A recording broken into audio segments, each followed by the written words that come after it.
नमस्कार, आप देख रहे हैं ओपीटीवी इंडिया। मैं हूं ओमपाल सिंह राजपूत और आज हमसे मुखातिब हैं देश के वो युवा जो अपने परिचय के लिए किसी के मोहताज नहीं हैं। हिंदुस्तान में एवरेस्ट पर जो चोटी पर पहुंच कर के भारतीय ध्वज का सम्मान बढ़ाया है और वहां पर राष्ट्रीय गान गाया है। आज हमसे मुखातिब हैं। रामपुर में बहुत बहुत स्वागत। और सूर्य प्रकाश पाल साहब का भी स्वागत इसलिए कि आज उन्होंने हमको मौका दिया है यहाँ पर। आज कैसे रामपुर में और किन चीज़ों को लेकर अभी मैंने आपसे बातचीत की तो बताया कि हम युवाओं के लिए, खिलाड़ियों के लिए, स्पोर्ट के लिए काम कर रहे हैं। तो कहाँ पर दिक्कत आ रही है युवाओं को जो आगे तक पहुंचे? आप तो पहुंच गए आगे तक, गिनीज बुक में आपका नाम भी दर्ज है। बहुत बहुत धन्यवाद, आपने आपके चैनल में बुलाया। सबसे पहले बताना चाहूँगा कि यहाँ एक पारिवारिक आयोजन हेतु रामपुर में आना हुआ, मगर इसके साथ में जब माननीय से इस विषय पे चर्चा हुई कि किस तरीके से यूथ को हम स्पोर्ट्स के माध्यम से आगे लेके जा सकें, तो मैं यकीनन कह सकता हूँ कि आज बहुत सारी ऐसी योजनाएं हैं, ऐसे एक्टिविटीज़ हैं जिसके माध्यम से बाय डिफ़ॉल्ट स्पोर्ट्स में लोग अच्छा कर रहे हैं। हम अगर बात करें खेलो इंडिया मूवमेंट की बात करें या फिट इंडिया मूवमेंट की बात करें, ऐसे तमाम प्लेटफॉर्म आज ये सरकार दे रही है, जहाँ पे अगर कोई भी बच्चा किसी भी छोटे से छोटे गांव कस्बे का भी रहने वाला है, यदि उसमें प्रतिभा है, यदि उसमें आग है, तो कहते हैं ना, राष्ट्रकवि रामधारी सिंह दिनकर ने शायद बोला, और वो बात आज चरितार्थ हो रही है कि तेजस्वी सम्मान खोजते नहीं गोत्र बतला के, पाते हैं जग में प्रशस्ति अपना कर्तव्य दिखला के। तो बस आप आपका कर्तव्य दिखलाओ, बाकी आपके लिए आपकी प्रदेश सरकार, केंद्र सरकार इस बात के लिए प्रतिबद्ध है कि आपको उचित मुकाम मिलेगा। आप कल्पना करिए कि आज स्पोर्ट्स का कहीं ना कहीं कुछ चीज़ें समय के साथ बदलती हैं। आज मैंने अगर माउंट एवरेस्ट क्लाइम किया है तो अचानक से एक दिन में नहीं हुआ, बहुत सारी समस्याएं मेरे साथ भी आई। एक बार एवरेस्ट चढ़ने का लगभग 30 लाख रुपए के आसपास खर्च आता है। मैं मूलतः मध्य प्रदेश का रहने वाला हूँ। मध्य प्रदेश में पर्वतारोहण को लेके ऐसी कोई नियमावली में कोई भी ऐसा प्रावधान नहीं था, लेकिन जब मैंने अपना प्रस्ताव सरकार के समक्ष रखा, उस समय वहाँ पे तत्कालीन मुख्यमंत्री माननीय शिवराज सिंह चौहान साहब थे, उनके सामने मैंने बोला कि मध्य प्रदेश के गठन को 6 दशक हो गए हैं, मैं मध्य प्रदेश का झंडा एवरेस्ट के शिखर पे लगाना चाहता हूँ, मध्य प्रदेश के बच्चों को साहसिक खेलों के माध्यम से सशक्त बनाना चाहता हूँ। हाँ, एक मेरा हाथ कमजोर है, मेरा आर्थिक हाथ उतना मजबूत नहीं है।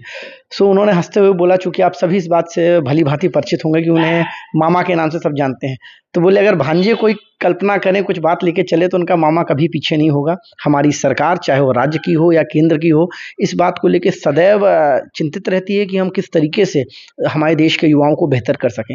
और यकीन मानिए, पहली बार मैं 2015 पे माउंट एवरेस्ट चढ़ने के लिए गया, 30 लाख रुपए मेरे लगे लगभग, और नेपाल में भूकंप आया, उसमें मेरे साथ के 21 पर्वतारोहियों की जान चली गई। 3 दिन तक हम पर्वत के बीच में अटके थे, ये भी नहीं मालूम था कि लौट के घर जा पाएंगे नहीं जा पाएंगे। 2 पैकेट मैगी के बचे थे और 1 दिन पुराना बचा हुआ चावल था। एक दिमाग में कोई कल्पना ही नहीं थी। उस समय सरकार ने एक पर्सनल हेलीकॉप्टर नेपाल भेजा, ऐसे पर्वतारोही जो भारत के रहने वाले थे, जो माउंट एवरेस्ट में फंसे थे, उनको सबको रेस्क्यू कराया। 2016 पे दोबारा मुझे सरकार ने भेजा कि आप पुनः जाइए, आप जाके उस अधूरे सपने को पूरा करिए। दोबारा 30 लाख रुपए की मेरी फंडिंग हुई और आप सभी के प्रेम से मुझे सौभाग्य मिला कि मैंने माउंट एवरेस्ट पे तो सफलतापूर्वक आरोहण किया ही, साथ में प्रथम भारतीय बना जिसने एवरेस्ट के शिखर पे प्रथम बार अपने देश का राष्ट्रगान जन गण मन गाया, जो कि एक रिकॉर्ड बना। ये कहाँ से प्रेरणा मिली, कहाँ से इस जज्बे को जगह मिली? मतलब मैं हमेशा कहता हूँ, मैं स्पोर्ट्स में अच्छा सदैव से रहा, बहुत सारे स्पोर्ट्स में था, कराटे में था, चेस में था। माउंटेनियरिंग का एम भी मुझे नहीं मालूम था, क्योंकि उज्जैन और इंदौर अगल बगल हैं। इंदौर रहना होता था तो उज्जैन महाकाल के दर्शन करने सदैव चले जाते थे। महाशिवरात्रि के दिन दर्शन करने गए, बाहर निकले, बात आई कि बाबा के यहाँ दर्शन हो गए हैं, अब कहाँ करने हैं। तो मेरे दोस्त ने जब पूछा तो मैंने बोला, क्यों ना अपन पशुपतिनाथ नेपाल चलें, थोड़ा ऊंचा स्थान है, पहाड़ी स्थान है, घूम के आएंगे। एक और खाते हुए उसने बोला, क्यों ना थोड़ा और ऊपर चलें, कैलाश मानसरोवर चलें। तो मेरे दिमाग में तुरंत ये बात आई कि यार, अगर ऊपर ही जाना है तो क्यों ना माउंट एवरेस्ट चलें। तो मुझे लगता है कि महाशिवरात्रि के उस महादिन का जो महाप्रसाद था, वो महाकाल ने मेरे लिए रखा था कि नहीं, अगर मध्य प्रदेश से आज तक कोई एवरेस्ट नहीं गया है तो मैं चाहूँगा कि आप जाओ और इसको अधूरा छोड़ के मत आओ। यहाँ से मेरी माउंटेनियरिंग की शुरुआत हुई। घर में जब इन सब चीज़ों के बारे में पता चला तब किस तरीके के फीडबैक घर से मिला? अमूमन सभी जो मध्यम वर्गीय परिवार होते हैं और खास तौर से जो भारतीय हमारा परिवेश है, यहाँ पे कई बार हँसते हुए हम कहते हैं कि भगत सिंह चाहिए तो सबको, लेकिन पड़ोस वाले घर से। और वो भी जब ऐसा खेल, साहसिक खेल जहाँ पे लाइफ का डेंजर है, लाइफ रिस्क इन्वॉल्व है, तो कहीं न कहीं घर वालों को थोड़ा-सा डर होना लाज़मी है। लेकिन जब तक मैंने माउंटेनियरिंग स्टार्ट नहीं करी थी, तब तक मैं कॉर्पोरेट में नौकरी में था। तो एक अच्छे डिसेंट पैकेज में एक मल्टीनेशनल कंपनी में था। अब मैंने अपनी नौकरी छोड़ी, नौकरी छोड़ने के बाद मैंने पर्वतारोहण की सभी ट्रेनिंग करी और ट्रेनिंग के बाद में मैंने अपने माता-पिता से एक ही बात कही कि मैं अपने देश का गौरव बढ़ाना चाहता हूँ और यकीन मानिए मैं किसी भी तरीके का ओवर स्मार्ट नहीं बनूँगा, कोई भी ऐसा कार्य नहीं करूँगा जहाँ से कुछ ऐसा गड़बड़ हो जाए। कभी आप लद्दाख गए हो, लद्दाख जाना हो तो आप पढ़िएगा, वहाँ सड़क किनारे बॉर्डर रोड ऑर्गेनाइजेशन लिख के रखता है, don't be gamma in the land of lama, कि आप यहाँ पे आके बहुत तेज मत चलिए, सतर्कता पूर्वक चलिए। तो उस तरीके से मैंने अपने माता पिता को सबको समझाया और 2015 में ज़रूर उनको बड़ी समस्याएं हुई जब 21 लोगों की जान चली गई, उन्होंने इतनी सारी डेड बॉडीज़ देखी। मगर 2016 पे पुनः जब उन्होंने देखा कि मेरा वही जज्बा है, वही कुछ कर गुजरने की चाहत है, उन्होंने पूरा साथ दिया, बोले अच्छे से करके आओ, हम सबका आशीर्वाद है। और मैं बार बार इस बात के लिए कहता हूँ कि ये माता पिता का ही आशीर्वाद है, आप सब लोगों का प्रेम है और उस महाकाल की कृपा है जिसके बदौलत मैंने दुनिया के सबसे ऊंचे पर्वत शिखर पे सफलतापूर्वक आरोहण किया। आपको बाइक स्टंट का भी काफी शौक रहा है, कहाँ से मिला है ये सब? स्टंट राइडिंग हमेशा से बाइक को लेके बड़ा क्रेज़ था। इंदौर में मेरी एजुकेशन हुआ है। वहाँ पे कई बार मैंने देखता था कि लोग बाइक में व्हीली करते हैं, स्टॉपी करते हैं, मतलब जिसमें एक पहिया ऊपर है, आगे वाला कभी पीछे वाला ऊपर है। तो हमेशा वो सब देखते हुए कई बार ये मन में भाव आता था कि यार कुछ ऐसा करें। सो 2007-8 से हम यूट्यूब पे देख के हमने अपने स्टंट राइडिंग अपनी शुरू करी और इंदौर मेरी कर्म भूमि रही है और उस पे मैंने एक वर्ल्ड रिकॉर्ड इंदौर को डेडिकेट किया, जिसमें जब मोटरसाइकिल चल रही होती है तो चलती हुई मोटरसाइकिल के सीट के ऊपर आप खड़े होते हैं और ऐसे दोनों हाथ ऐसे खोल के खड़े हो जाते हैं और वैसा चलाते हुए मैंने 32.3 किलोमीटर, लगभग 33 किलोमीटर मैंने बाइक ऐसे सीधी बाइक के ऊपर खड़े होके चलाई। एक मैं हाल में ही मैंने एक वीडियो देखा है, बाइक के ऊपर खड़े होकर हाथ में झंडा लिया है, आप ही तो नहीं है वो? नहीं, मतलब ये स्टंट्स आए दिन, चूँकि ये आप सभी मीडिया बंधुओं का सदैव ये रहता है कि जो भी लोग ऐसा कुछ अच्छा करते हैं तो कहीं न कहीं लोग आते हैं। लेकिन हाँ, मेरे पास भी उस समय झंडा था, लेकिन अभी अगर हाल ही का है तो शायद किसी और बाइकर का होगा, किसी और ने अपना देश प्रेम दर्शाया होगा। लेकिन उन सारे बहुत सारे ऐसे जो नए युवा पीढ़ी हैं, जी। उनका कोई ट्रेंड करने वाला नहीं है, उनको कोई बताने वाला नहीं है, तो बहुत सारे लोगों की जान जोखिम में तो जाती है, लेकिन दूसरे लोग भी कहीं न कहीं हादसों का शिकार होते हैं, उनके लिए क्या कहेंगे आप? हाँ, मोटर मोटर स्पोर्ट्स और एडवेंचर स्पोर्ट्स, इसमें एक बात बहुत कॉमन है कि आपको हमेशा सेफ्टी, सिक्योरिटी का पूरा ध्यान देना है। प्रॉपर ट्रेनर के अंदर ही उसकी आपने ट्रेनिंग करनी है और सबसे बड़ी बात है, जब हम मोटर स्पोर्ट्स की बात करें, जहाँ यूरोप में मोटर स्पोर्ट्स को पूरा एक अलग रिस्पेक्ट है, एक सेगमेंट है। भारत में इसलिए नहीं कि अगर मुझे थोड़ा-सा भी व्हीली करना आता है, या व्हीली हम कहते हैं टेक्निकल भाषा में, जब अगला पहिया हवा में होता है और पिछले पहिए के सपोर्ट से आप बाइक चलाते हैं। तो लोग कई बार वो लोगों को इम्प्रेस करने के चक्कर में कई बार बीच चौराहे में कर दिया या अचानक से आपने किसी को कट मार के गए, तो आप तो बच गए, वो आदमी शायद हिल गया, डर गया, उसका एक्सीडेंट हो जाता है। ऐसे पॉइंट्स में मैं यूथ को ज़रूर बोलूँगा, be a responsible citizen, be a responsible youth. आप बहुत अच्छा करिए, अपनी ऊर्जा को सही दिशा दीजिए, अपने जितनी भी आग है उसको सही दिशा दीजिए। पब्लिक में कोई भी ऐसे स्टंट्स ना करें, ऐसे स्टंट से बचें और रोड सेफ्टी का पूरा ध्यान रखें। जब भी आप कोशिश करें, आप रोड पे जाएँ, बाइक में हैं तो हेलमेट लगाएँ, कार में हैं तो सीट बेल्ट लगाएँ और ऐसा कुछ भी करने से बचें। आपकी भी जान सुरक्षित रहेगी, साथ में आप दूसरों को भी सुरक्षित रखेंगे। अच्छा, अभी स्पोर्ट को लेकर सरकार ने काफ़ी कुछ अच्छा किया है और बहुत सारे अच्छे कामों को हम देख भी रहे हैं।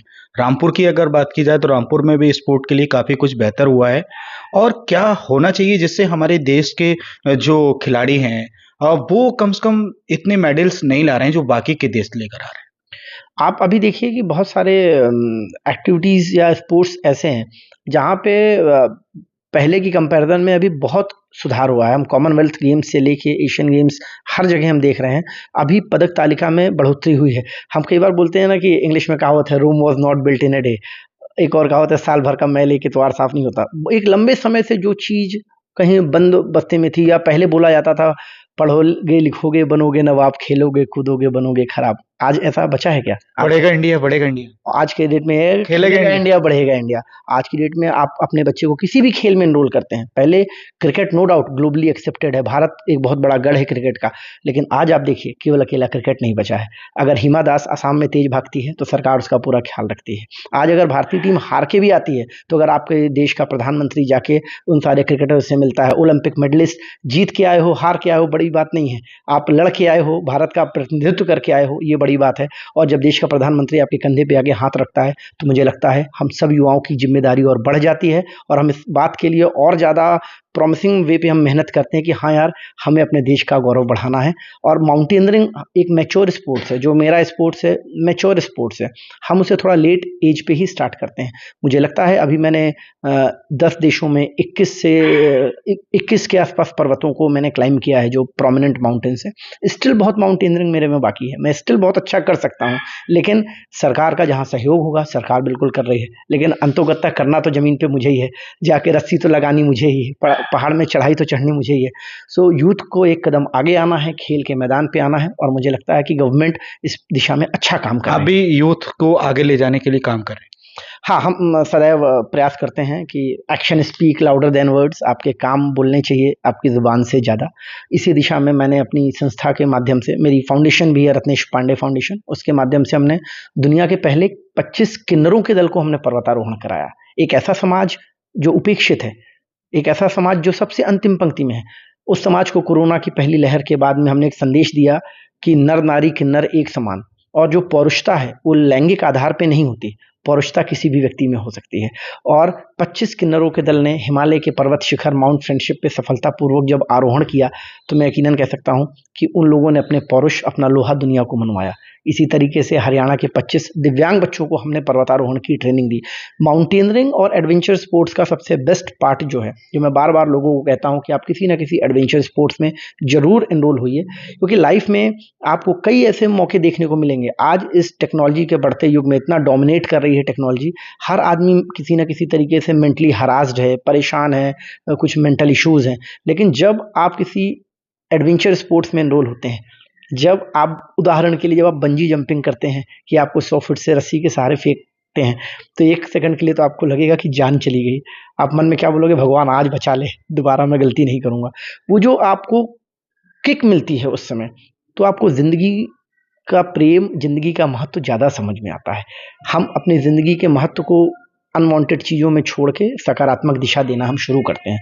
एडवेंचर स्पोर्ट्स इज़ बेस्ट, क्योंकि वो आपको लाइफ का ओरिजिनल वैल्यू बताती है कि लाइफ कितनी महत्वपूर्ण है। अन्यथा एक से एक एग्जाम्पल्स आपको रोज़ पढ़ने में मिलते हैं कि किसी बच्चे ने पंखे पे लटक के जान दे दी, 10वीं पे नंबर कम आए तो रेलवे ट्रैक में कट गया, कुछ ऐसे नशे कर लिए, हाथ काट लिए। क्यों? क्योंकि वो मेंटली कमज़ोर है। माउंटेनियरिंग में हमारे में बोला जाता है कि आप जब 100% फिट हैं, वो मात्र 40% काम करता है माउंटेन्स में, रिमेनिंग 60% आपका मेंटल हेल्थ काम करता है। वहाँ कोई आपको चीयर अप करने के लिए चीयर लीडर नहीं है। क्रिकेट में विराट एक छक्का मारते हैं ना, चीयर अप करने के लिए गाने बज जाते हैं, 10 लोग तालियां बजा देते हैं। माउंटेनियरिंग में कुछ नहीं है, आपको खुद ही क्लाइंबिंग करना है। वो खुद ही हम एंकर्स कहते हैं, खूंटा गाड़ने वाली बात। आप दीवार पे एक खूंटी गाड़िए, देखिए कितना समय लगता है। आपको 2 महीने तक लगातार उस पर्वत पे चढ़ते हुए जाना है। पीठ पे 30 किलो का वजन सदैव रखना है। खाना बहुत लग्जरी नहीं मिलेगा, केवल आपको जीने के लिए खाना है, खाने के लिए नहीं जीना है। उन हार्ड परिस्थितियों को जब आप जी के आते हैं, उन हार्ड परिस्थितियों में जब आप रह के आते हैं, तो यकीन मानिए ना केवल आपके जीवन पर बदलाव आता है, बल्कि आप प्रयास करते हैं कि आपके आसपास के भी लोग एडवेंचर स्पोर्ट्स के माध्यम से अपने लाइफ को और सशक्त करें, क्योंकि फिर आपके अंदर वो गिव अप वाला एटीट्यूड नहीं बचता है। आप यही सोचते हैं कि क्या हुआ आज अगर सूर्यास्त हो गया तो कल फिर से सूरज उगेगा। बिल्कुल आपके लिए तो उगा है। सूर्य प्रकाश पाल साहब, आज आपने एक बड़ी सक्सेस से आपसे आप ही खत्म करिए, कैसा लगा इनकी बातचीत? नहीं, मैं बहुत प्रभावित हूँ इनकी बातचीत से। जब इनसे मैं मिला था तो इन्होंने बताया अपने बारे में, तभी मेरे मन के अंदर विचार आया क्यों ना मैं आप लोगों से इनकी बातचीत कराऊं। तो इसीलिए मैंने आप लोगों को ये ज़हमत दी, आपको बुलाया, क्योंकि मैं जैसे अभी इन्होंने विषय रखा, वास्तव में अपने आप में ये बहुत बड़ी उपलब्धि है, और ये मेरे लिए गौरव की बात है कि ये हमारे परिचित हैं और आज हमारे आवास पर आए। तो क्योंकि उन्होंने संघर्ष भी किया है और बहुत साधारण से परिवार से निकल कर के आए हैं ये, और आज इन्होंने इतनी ख्याति प्राप्त की है, 3 बार गिनीज ऑफ बुक में इन्होंने वर्ल्ड गिनीज ऑफ बुक में नाम दर्ज कराया है अपने आप में, ये बड़ी बात है। और मैं इनको शुभकामनाएं प्रेषित करता हूँ, बधाई देता हूँ बारंबार कि और ज़्यादा जो है ये इस क्षेत्र के अंदर काम करें और युवाओं के आइकॉन बन करके उभरें। और वास्तव में ये आइकॉन हैं भी मध्य प्रदेश में, बहुत ये काम भी कर रहे हैं स्पोर्ट्स में, और मैं इनको पुनः बधाई देता हूँ। चलिए बहुत बहुत धन्यवाद। तो ये थे सूर्य प्रकाश पाल साहब, उत्तर प्रदेश सरकार में पिछड़ा वर्ग के उपाध्यक्ष हैं और लगातार अपने काम से, अपने नाम से जाने जाते हैं। लेकिन यहाँ पर जब एक शख्सियत से हमको मिलवाया तो हमने सोचा क्यों ना हम आपसे भी इनको रूबरू करवाएं और आगे फिर मुलाकात होगी। अभी तक के लिए इतना ही। ओपीटीवी इंडिया पर खबरों का सिलसिला लगातार जारी है। अगर अभी तक आपने हमारे चैनल को सब्सक्राइब नहीं किया है तो आप अभी कर लीजिए। और हाँ, हमारी खबरों को लेकर क्या है आपकी राय, कमेंट्स बॉक्स में लिखना कभी ना भूलें। नमस्कार।